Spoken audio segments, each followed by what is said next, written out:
Direct attack, ஸ்ட்ரெயிட்டா, எப்படி ஸ்ட்ரெயிட்டா அட்டாக் என்று என்னால் யூகிக்க முடிந்தாலும் சரியான அட்டாக்.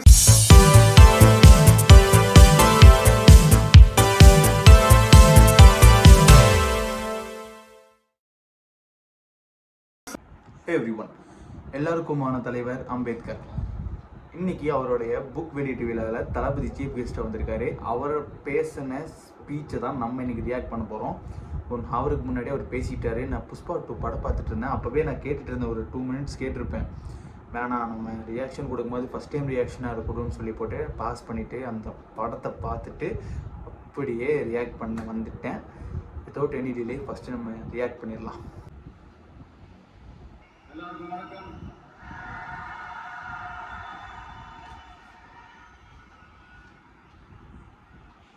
அண்ணல் அம்பேத்கர் அவர்களுடைய இந்த நூல் வெளியீட்டு விழாவில் கலந்துக்கிறது, அதுவும் இந்த முக்கியமான நாளில் கலந்துக்கிறது எனக்கு கிடைச்ச மிகப்பெரிய ஒரு வரமா நான் நினைக்கிறேன். விகடன் குழும நிறுவன தலைவர் திரு ஸ்ரீனிவாசன் அவர்கள், அண்ணன் அம்பேத்கர் அவர்களுடைய பேரன் திரு ஆனந்த் டெல்டும்பே அவர்கள், நீதியரசர், ஓய்வு பெற்ற நீதியரசர் திரு சந்துரு அவர்கள், திரு ஆதவ் அர்ச்சனா அவர்கள், என் நெஞ்சில் குடியிருக்கும்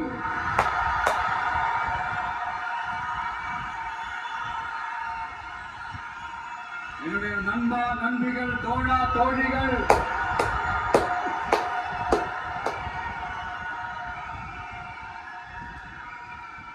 உங்க எல்லாரும் கூடவும் இவங்க எல்லாரும் கூடவும் இந்த ஸ்டேஜ்ல நானும் இருக்கிறது எனக்கு ரொம்ப பெருமையா இருக்கு. முக்கியமா இப்படி ஒரு ஃபங்க்ஷனை ஏற்பாடு பண்ணி எனக்கு அந்த வாய்ப்பை கொடுத்த விகடன் குழுமத்திற்கு என்னுடைய மனமார்ந்த நன்றிகளை தெரிவிச்சு,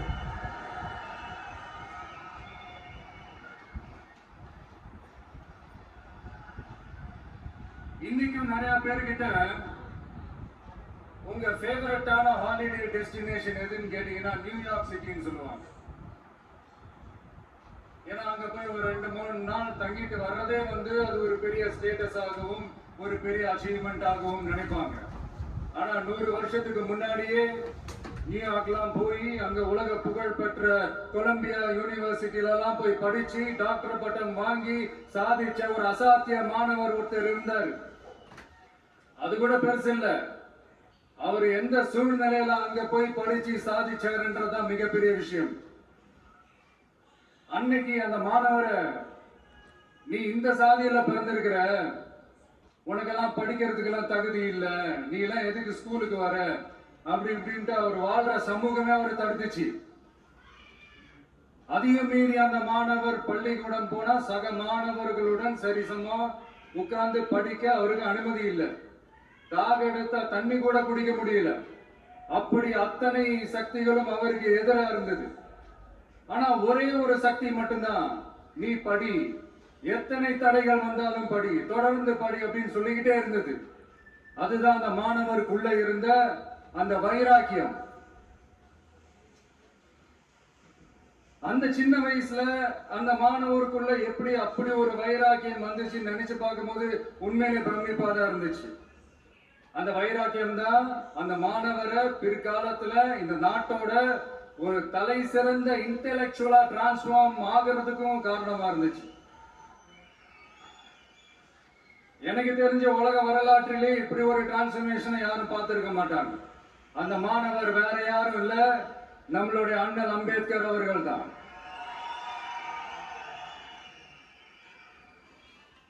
வன்மத்தை மட்டுமே தனக்கு காட்டிய இந்த சமூகத்திற்கு அவர் திருப்பி என்ன செஞ்சாரு அப்படின்னு அதை படிச்சு பார்க்கும்போது உண்மையிலே மெய்சில் இருக்க வச்சது. பிறப்பால் நாம் அனைவரும் சமம், நீ எந்த சாதியில பிறந்திருந்தாலும் எந்த மதத்தை பின்பற்றினாலும் சட்டத்தின் முன் நாம் அனைவரும் சமம் அப்படிங்கிற ஒரு உயரிய கோட்பாட்டை உறுதி செய்யும் நம் நாட்டின் அரசியல் சாசன சட்டத்தை வழங்கி நம்ம நாட்டில் இருக்கிற எல்லாருக்குமே ஒரு பெருமை தேடி தந்தவர். இன்னைக்கு ரிலீஸ் பண்ற இந்த புக்ல எல்லோருக்குமான தலைவர் அம்பேத்கர் அப்படின்ற அந்த புக்ல ஒரு 100க்கும் மேற்பட்ட கட்டுரைகள், நேர்காணல்கள் எல்லாமே இருக்குது. அதுல என்ன ரொம்ப யோசிக்க வச்சது அவர் எழுதின அந்த பயோகிராஃபி தான். வெயிட்டிங் ஃபார் அ விசான்னு சொல்லி அதுக்கு தலைப்பு வச்சிருந்தார். அதுல அவர் லைஃப்ல ஃபேஸ் பண்ண விஷயங்கள், அவரை பாதிச்ச விஷயங்கள் எல்லாமே கிட்டத்தட்ட ஒரு 6 சம்பவங்கள் பத்தி அதுல குறிப்பிட்டிருந்தார். அதுல ஒரு 2 விஷயம் ரொம்ப பாதிச்சது என்னன்னா, அதுல ஒண்ணு, அவருக்கு 9 இயர்ஸா இருக்கும் போது அவரும் அவருடைய பிரதரும் வெளியூர்ல இருக்கிற அவங்க அப்பாவை பாக்குறதுக்காக போறாங்க. அப்ப ட்ரெயின்ல இருந்து இறங்கி இந்த மாட்டு வண்டிக்காக வெயிட் பண்ணிட்டு இருக்கும் போது ஒருத்தர் கூட அவங்களை ஏத்திட்டு போறதுக்கு தயாரா இல்ல. ஏன்னா அந்த அளவுக்கு தீண்டாமை கொடுமை. அப்புறம் கொஞ்சம் எக்ஸ்ட்ரா பணம் காசெல்லாம் கொடுக்குறோம்னு ஒரு வண்டிக்காரர் ஒத்துக்கிறாரு. அப்ப கூட அந்த வண்டிக்காரர் என்ன பண்றாருன்னா, அந்த பசங்களை வண்டி ஓட்ட சொல்லிட்டு இவரு தீட்டு பட்டுடும்னு சொல்லி வண்டியில ஏறாம நடந்து போறாரு. அந்த நாள் முழுக்க அந்த பசங்களுக்கு குடிக்க தண்ணி கூட கொடுக்காம அந்த டிராவல் எவ்வளவு கொடுமையா இருந்துச்சுன்னு சொல்லி அதுல மென்ஷன் பண்ணியிருந்தார். ரெண்டாவது, அதே அம்பேத்கர் அவர்கள் அமெரிக்கா, பிரிட்டன்ல எல்லாம் போய் படிச்சு டாக்டர் பட்டம் எல்லாம் வாங்கி சாதிச்சு ஒரு பெரிய வழக்கறிஞரா இந்தியாவுக்கு திரும்ப வராரு. அப்ப மும்பைக்கு பக்கத்துல ஒரு கிராமத்துக்கு அவரை கூப்பிடுறாங்க. அப்ப அவர் ஒரு அரசாங்க பொறுப்புல இருக்கிறாரு. அந்த கிராமத்துக்காரங்க ஒரு வண்டியை ஒண்ணு ஏற்பாடு பண்ணி அவரை கூட்டிட்டு வரணும்னு நினைக்கிறாங்க. ஆனா அந்த வண்டி ஓட்டுறவரு அவருக்கு சமமா உட்கார்ந்து வண்டி ஓட்டுறதுக்கு யோசிக்கிறார், மறுக்கிறார். ஒரு லண்டனுக்கு போய் ஒரு பாரிஸ்டர் பட்டம் வாங்கிய அம்பேத்கரை விட ஒரு வண்டி ஓட்டுறவரு தன்னை உயர்ந்தவனா நினைக்கிறார். அதுதான் அந்த சமூக கொடுமை தான் அவரை சமத்துவத்துக்காக போராட வச்சு. எனக்கு ஒரு டவுட்டுங்க, இன்னைக்கு திரு அம்பேத்கர் அவர்கள் உயிரோடு இருந்திருந்தா என்ன நினைப்பாரு? இன்னைக்கு இருக்கிற நம்ம இந்தியாவை பார்த்து அவர் பெருமைப்படுவாரா, இல்ல வருத்தப்படுவாரா, இல்ல அப்படியே வருத்தப்பட்ட எதை நினைச்சு வருத்தப்படுவாரு? இன்னைக்கு நம்ம நாடு முழு வளர்ச்சி அடையணும்னா ஜனநாயகம் காக்கப்படணும். அந்த ஜனநாயகம் காக்கப்படணும்னா அரசியல் அமைப்பு சட்டம் காக்கப்படணும். அதுக்கான பொறுப்பு, அந்த கடமை நம்ம ஒவ்வொருத்தருக்கிட்டையும் இருக்கணும்னு தோணுச்சு. அந்த பொறுப்போடும் அந்த கடமையோடும் தான் இதை நான் ஆணித்தரமா சொல்றேன். ஜனநாயகத்தை நாடிவேர் ஃப்ரீ அண்ட் ஃபேர் எலெக்ஷன்ஸ், சுதந்திரமான மற்றும் நியாயமான தேர்தல். தேர்தல் நியாயமா நடக்கலன்னு நான் சொல்ல வரல, பட் சுதந்திரமாகவும் நியாயமாகவும் தான் தேர்தல் நடக்குது அப்படிங்கிற அந்த அசைக்க முடியாத நம்பிக்கை நம்ம ஒவ்வொரு இந்தியனுக்கும் இருக்கணும்னு தோணுச்சு. அது அமையணும்னா தேர்தல் ஆணையர்கள் கான்சென்சஸ், அதாவது ஒருமித்த கருத்து அடிப்படையில் மட்டும்தான் நியமிக்கப்பட வேண்டும் அப்படின்றதான் என்னுடைய ஒரு வலிமையான ஒரு கோரிக்கை. இரண்டாவது, ஏப்ரல் 14 அண்ணல் அம்பேத்கர் அவர்களுடைய பிறந்த நாள். அன்னைக்குதான் நம்ம ஒட்டுமொத்த இந்தியர்களுக்குமான ஜனநாயக உரிமைகள் பிறந்த தினம். அதனால அந்த டேட்டை இந்தியாவோட ஜனநாயக உரிமைகள் தினமா அறிவிக்கணும்.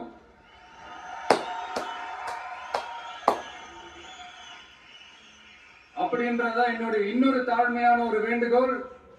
அதை இந்திய ஒன்றிய அரசிடம் நான் முன்வைக்கிறேன்.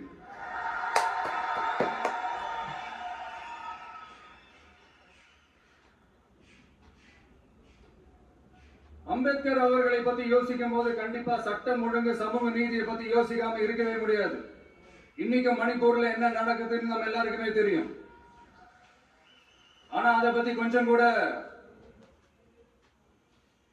அதை கண்டுக்காம ஒரு அரசு மேல இருந்து நம்மள ஆண்டுகிட்டு இருக்கு.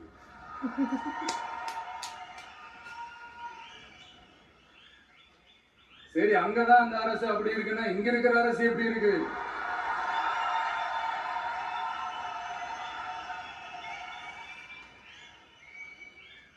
இங்க நம்ம தமிழ்நாட்டில் வேங்கை வயல்னு ஒரு ஊர்ல என்ன நடந்துச்சுன்னு நம்ம எல்லாருக்குமே தெரியும்.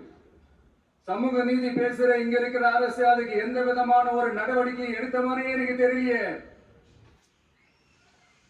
இவ்வளவு காலங்கள் தாண்டி, இத்தனை வருஷங்கள் தாண்டி ஒரு துரும்ப கூட கிள்ளி போடலையே.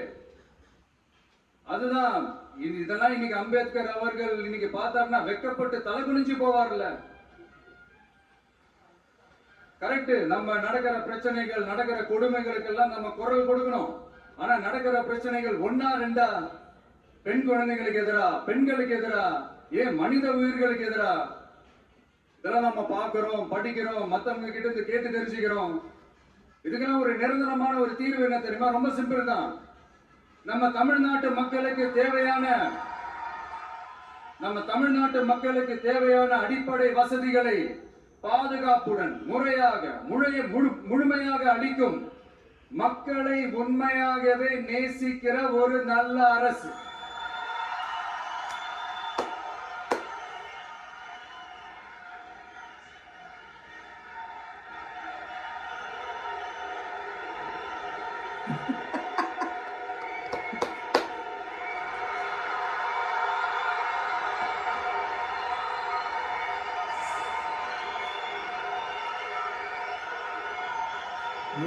Goosebumps. அதான் சொன்னேன், இது அமைஞ்சிட்டாலே போதும். அதான் ரொம்ப சிம்பிள்னு சொன்னேன். அதனால இங்க டெய்லி நடக்கிற பிரச்சனைகளுக்கு சம்பிரதாயத்துக்காக ட்வீட் போடுறது, சம்பிரதாயத்துக்காக அறிக்கை விடுறதும், சம்பிரதாயத்துக்காக நானும் மக்களா இருக்கிறேன்னு காட்டிக்கிறதும், சம்பிரதாயத்துக்காக மழை தண்ணியில நின்று போட்டோ எடுக்கிறதும்,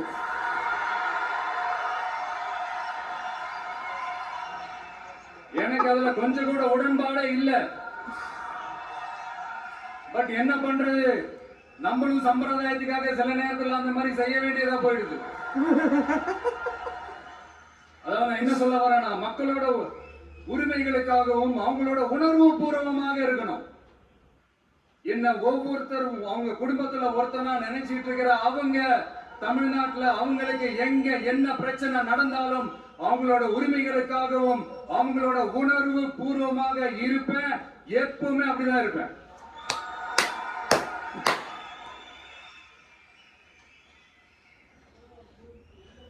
மக்கள் உணர்வுகளை மதிக்க தெரியாத, மக்களுக்கு அடிப்படை சமூக நீதியான பாதுகாப்பை கூட உறுதி செய்ய இயலாத, கூட்டணி கணக்குகளை மட்டுமே நம்பி டைரக்ட் அட்டாக் இருமாப்புடன் 200 வெல்வோம்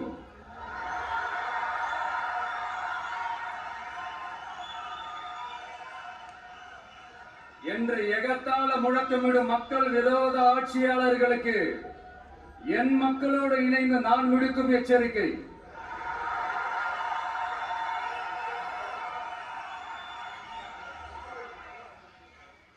நீங்க உங்களோட சுயநலனுக்காக பல வழிகளில் பாதுகாத்து வரும் உங்கள் கூட்டணி கணக்குகள் அனைத்தும்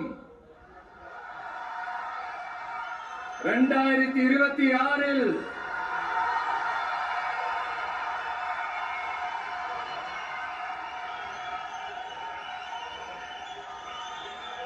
மக்களை மைனஸ் ஆக்கி விடுவார்கள். மக்களே மைனஸ் ஆக்கி விடுவார்கள்.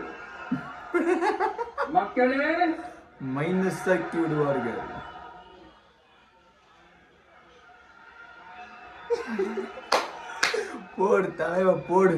எனக்கு இந்த வாய்ப்பு கொடுத்த விகடன் குழுமத்திற்கும் வந்திருக்கும் பெரியவர்களுக்கும் சான்றோர்களுக்கும் மீண்டும் என்னுடைய வணக்கங்கள், மீண்டும் என்னுடைய நன்றிகள். கடைசி ஒரே ஒரு விஷயம், விடுதலை சிறுத்தைகள் தலைவர் திரு தோல் திருமாவளவன் அவர்கள்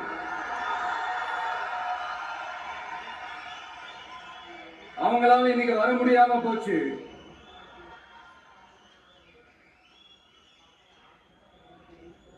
அம்பேத்கர் அவர்களுடைய புத்தக வெளியீட்டு விழாவிற்கு கூட அவரால் கலந்துக்க முடியாத அளவிற்கு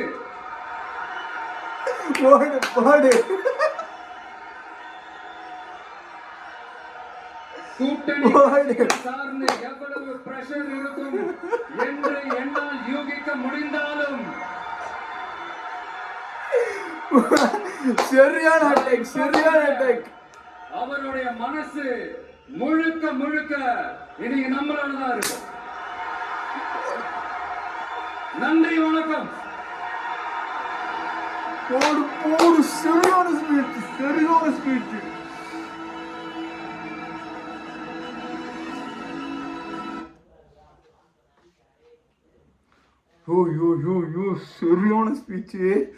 ஸ்டார்டிங்ல இருந்து அப்படியே விழாக்கு ஏற்ற மாதிரியே பேசிட்டு போயிட்டு இருந்தாரு. போக போக போக போக டைரக்ட் அட்டாக். இப்போ பேசுங்க. மறைவாக பேசுகிறாரு விஜயண்ணா, மறைவாக இருக்கிறாரு விஜயண்ணா. டைரக்ட் அட்டாக், ஸ்ட்ரைட்டாக, எப்படி ஸ்ட்ரைட்டாக அட்டாக். பயங்கரம் பயங்கரம், தெளிவான ஸ்பீச்சு, சூப்பரான ஸ்பீச். அண்ட் இன்னொரு விஷயம், ஒரு 2 நாளைக்கு முன்னாடி வந்துட்டு வாழ்க்கை ஒரு வட்டம்டா, பாத்தியாடா, அழகை பாருங்கடா. இல்லை, அவங்கள நான் தப்பு சொல்லலை. ஆனால் வாழ்க்கை ஒரு வட்டம் தான் போட்டு நேற்று 2 நாளாக ஒரு ட்ரால் பண்ணிட்டு இருந்தீங்க. இப்போ தான் உண்மையிலே வாழ்க்கை ஒரு வட்டம் தான். வந்தார் பார்த்தியா டேய். ஆக்சுவலாக ரியாக்டே பண்ணல, ட்விட்டர்லேயும் சரி எதுலேயும் சரி ரியாக்ட் பண்ணல, கமெண்ட் பண்ணல. இந்த மாதிரி ஒரு நடக்கும்னு எனக்கு தெரியும், நடந்துடுச்சு. ஓகே, என்னோட ரியாக்ஷன் பிடிச்சதுன்னா மறக்காமல் சப்ஸ்கிரைப் பண்ணுங்கள், லைக் பண்ணுங்கள், ஷேர் பண்ணுங்கள். இன்னொரு வீடியோ சந்திக்கிறேன். பாய்.